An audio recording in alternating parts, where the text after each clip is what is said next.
Hi, you're tuned into My Dad Says Audio. If you've been here before, welcome back. If you're new here, welcome. Today we'll be taking a look at my dad's main system that he has in his living room. Dad, what can you tell us about the system today? We're just tidying the system up today. This is my main rig or my living room system. In contrast to my bedroom system, it all tends to be a bit bigger, more powerful, etc., etc. A fair bit of this you've already seen if you're familiar with our channel. We've got the Visaton No Box loudspeakers, which are designed as a project. We're partnering that with the Yungsen amp there, and at the moment I'm just using turntable or analog source component, which is an SP10 Mark II with a Gelco tone arm. At the moment I've got a Supex 900 cartridge fitted to it. At the moment it's going through Rotel phono stage, Rotel Michi phono stage, which is a nice unit. And we're actually thinking about fitting the Mexing Mingda phono stage and give the valves a bit of a rinsing on it. Can you tell us a little bit about the Technics SP10 you've done? There's a few little mods and additions. Yeah, it's got a copper mat. I've totally rebuilt and upgraded the power supply, which you can see on the floor essentially.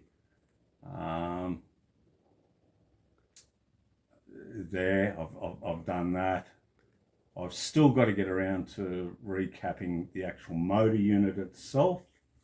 It still seems to be operating fine, but I will get around to doing that.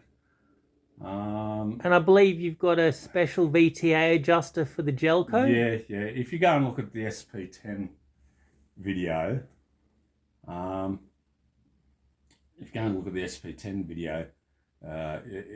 we sort of basically show all that sort of stuff anyway, that I've got all those bits and pieces.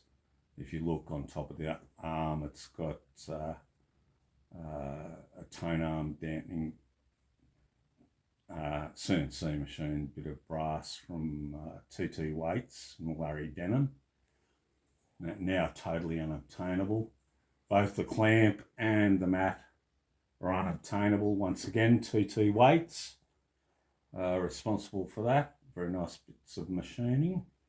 And it's quite a nice system. And as you can see, I've got other bits and pieces up and down there. I think we've sort of done videos on some of it, shorts on some of it. We'll have to go through and have a bit of a look. But that's as it stands at the moment. This system is not set in concrete. It does change from time to time, and there are other bits and pieces that I move in and out depending on overall circumstances. Like, I'm using the Yungsen as a pre-power combination, if you like, at the moment. Well, that's what I'm using for amplification. However, I also do have some scratch-built Passe 40 monoblocks, which at some stage will feature in a video. And I've also got a name 32.5 that's run off a really sophisticated power supply. So sometimes, we cycle things through, try a bit of this, try a bit of that. Anyway, this is quite a nice system. If this is all I'd have, I'd be very happy. Yeah, no, I'd have to agree. I've heard these open baffles speakers with, as my dad mentioned, he's got some scratch-built Passe 40 monoblocks, Class A 40 watts, with a very sophisticated power supply.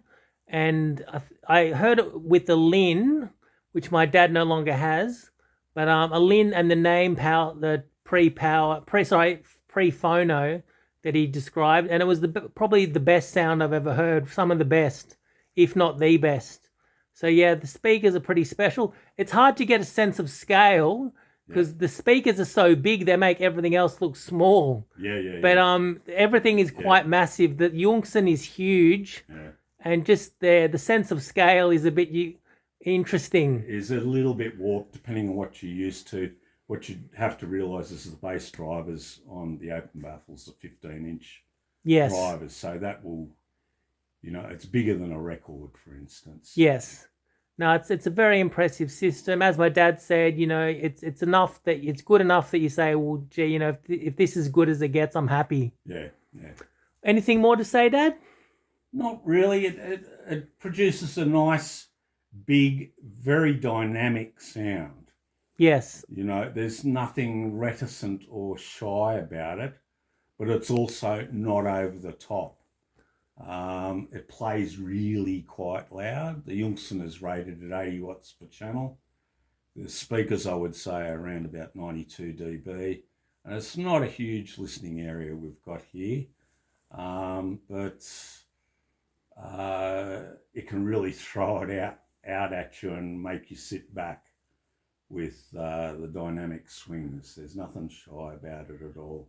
Yeah, my dad's old mate, there's a story. My dad was showing his mate his newly built open baffle speakers. And he put on, I think it was Dare by the Gorillaz on vinyl. And his mate, when the bass note started, he physically jumped up. It was so startling. Because if you've never heard open baffles, they take a little while to get used to, because most moving coil speakers are in a box, and like 99.999% of them are boxy, and you get the boxy colorations, the congestion, all the kind of different contributions that a box make. But when you go to open baffles, you got no box.